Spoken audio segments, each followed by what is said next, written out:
AskReddit by Herakwi Ranjarit. What critically acclaimed movie is hated now?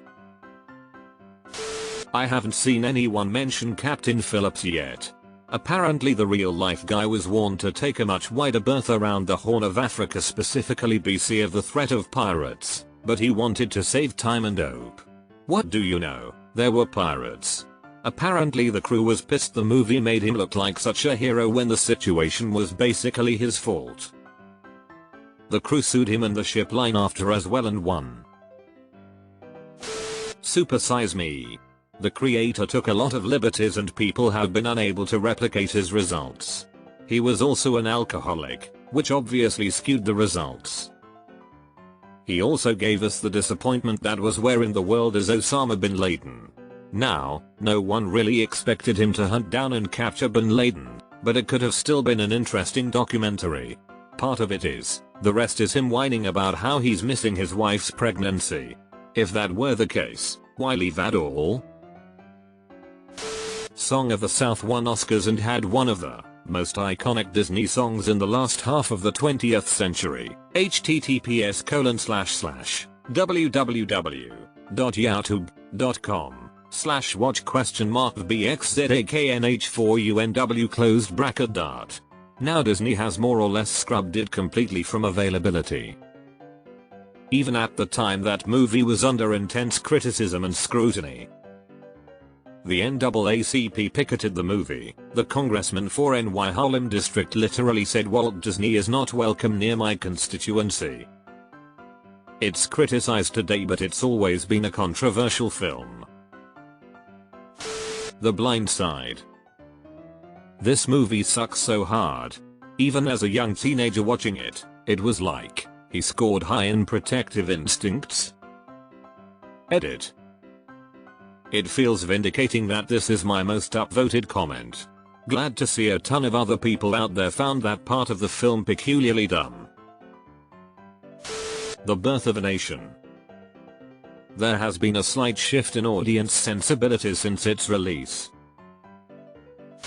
Wasn't American Sniper critically acclaimed until they found out the guy made a bunch of it up?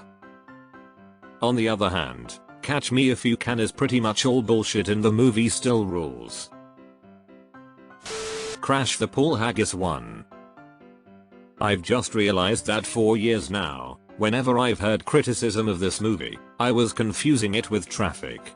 I could never figure out why everyone was so upset about it because, while I didn't think it was exceptional or anything, I didn't think it was bad. I haven't seen Crash. Or, if I did, I don't remember it.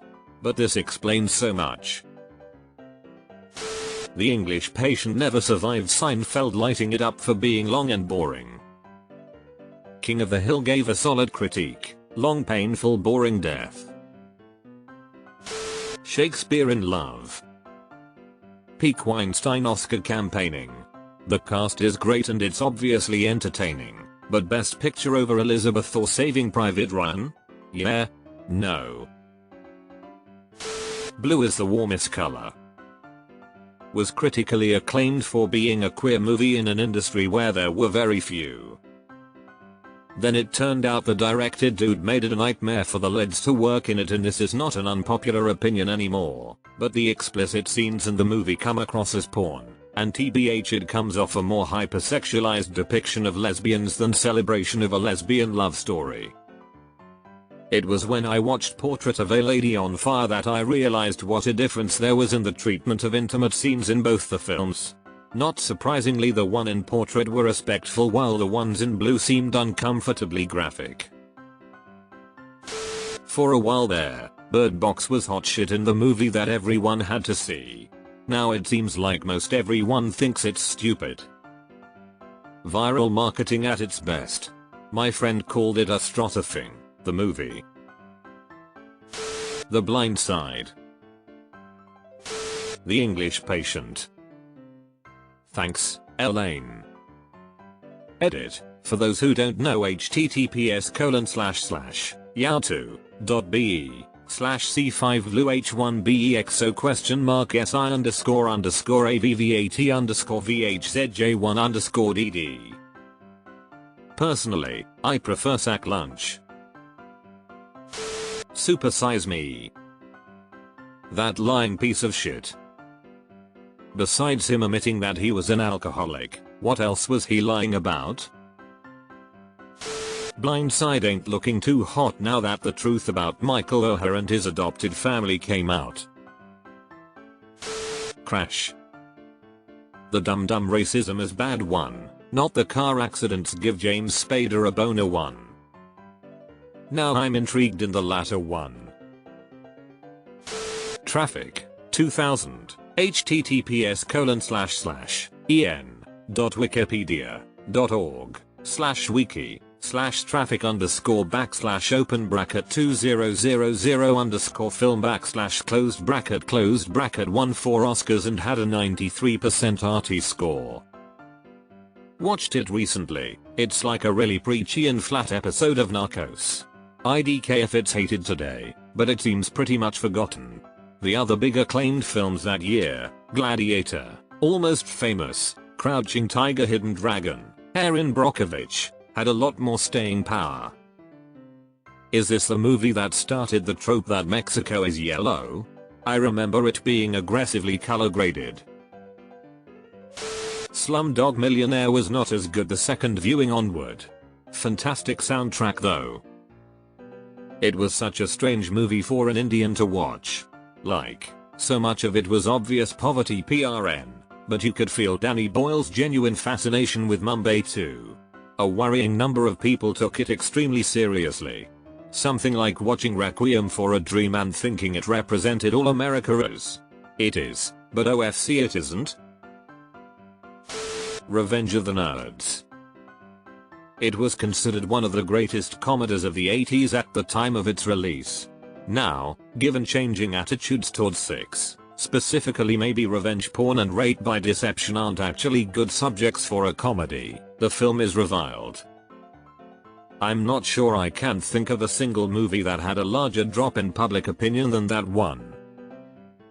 Goddamn those nerds were happy. https://yahoo.be/hq7mjfnklal?107 closed bracket.